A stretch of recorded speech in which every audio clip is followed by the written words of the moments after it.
조선 후기 사회 변화와 불안의 심화로 유교적 명분론이 힘을 잃어가자 비기와 도참 등을 이용한 예언 사상이 유행하였습니다. 정감록이 크게 유행했으며 미륵신앙도 점차 확장되었습니다. 안녕하세요. 역사산책 자팍다식 채널입니다. 오늘은 혼돈과 파괴의 사상 종말론, 새로운 세상을 꿈꾸다 라는 제목의 영상 보내드리겠습니다. 구독과 좋아요 부탁드립니다. 감사합니다. 1999년 7월 하늘에서 공포의 대왕이 내려오고 앙골모아의 대왕이 부활하리라. 그 전후 마르스가 행복의 이름으로 지배하리라. 이 시는 종말 예언의 대명사 프랑스의 점술가 노스트라다무스의 유명한 예언시입니다.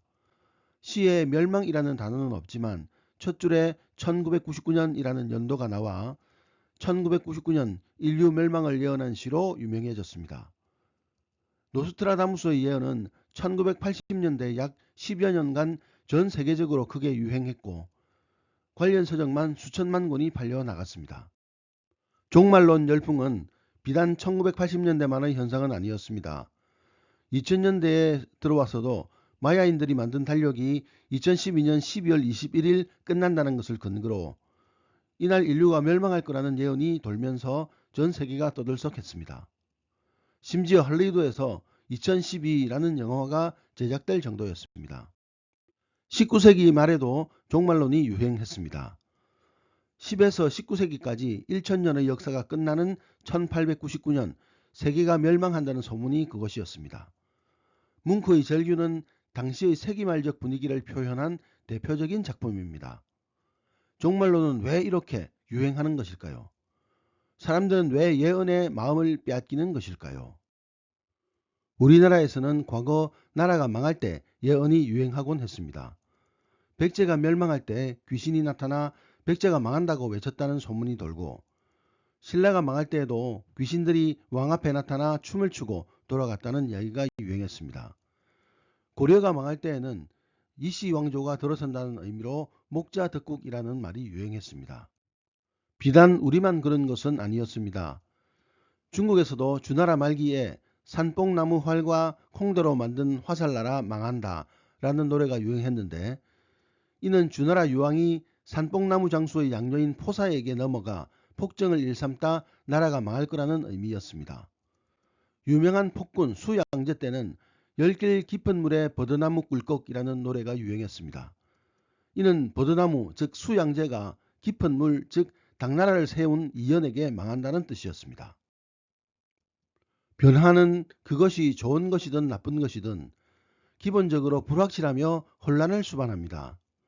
또한 지금과 다른 것이므로 현재에 익숙한 사람은 불안할 수밖에 없습니다. 알 수 없는 상황이 전개될 것이고 적응에 실패하면 몰락할 수도 있습니다. 그래서 변화는 공포이며 때로는 종말로 받아들여집니다. 종말론이 유행하는 이유가 바로 이것입니다. 사람들은 사회의 변화가 눈앞에 닥치면 그 알 수 없는 미래를 불안해하며 이를 자신의 몰락뿐만 아니라 세상 전체의 몰락으로 받아들이기도 합니다. 그것이 경전이나 예언자의 예언과 맞물리면 세상을 뒤흔드는 예언사상 혹은 종말론의 유행으로 나타나는 것이죠. 19세기 봉건사회가 무너지고 근대 자본주의 사회로 변화하면서 인류는 지난 수천 년간 경험해보지 못한 엄청난 변화를 겪었습니다. 3000년 동안 이어진 신문제와 농업사회, 신의 지배가 무너져 내렸습니다. 구시대의 종말이 신에 대한 두려움과 맞물리면서 사람들은 이를 세상의 종말로 받아들였습니다. 19세기에서 20세기에 전 세계적으로 유행한 종말론과 말세론은 이런 분위기를 반영한 것입니다. 19세기 조선도 예외가 아니었습니다. 자본주의의 싹이 움터 상공업이 발달하고 신분제가 무너지면서 새로운 변화에 대한 기대와 공포가 세상을 휩쓸었습니다. 이것이 멸망이나 새로운 세상의 도래를 예언하는 비기의 유행을 불러일으켰는데 그중 중요한 것이 정감록입니다. 정감록은 작자는 물론 쓰여진 시기도 알려지지 않은 미스테리한 책입니다.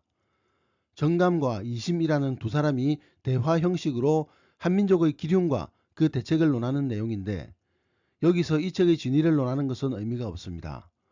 중요한 것은 정감록이 조선 왕조의 멸망과 새로운 세상의 도래를 예언했다는 것이지요. 계룡산의 정도령이 새로운 나라를 세워 700년간 태평성대를 이룬다는 내용은 당시 봉건지배청의 폭정에 신음하던 민중에게 커다란 위안이 되었습니다. 정감록 외에도 불교계의 종말론에 해당하는 미륵신앙 등 다양한 예언사상이나 비결이 유행하게 되었습니다. 사실 예언사상이나 비결 같은 것들은 모두가 미신입니다. 무당에게 복채를 주고 부적을 얻어 위로를 얻듯 그저 현실의 고통을 잊으려고 마시는 알코올과 같은 것에 지나지 않습니다. 하지만 이런 사상이 전국적으로 혹은 전 세계적으로 퍼져나가는 것은 사회적으로 큰 의미를 갖습니다.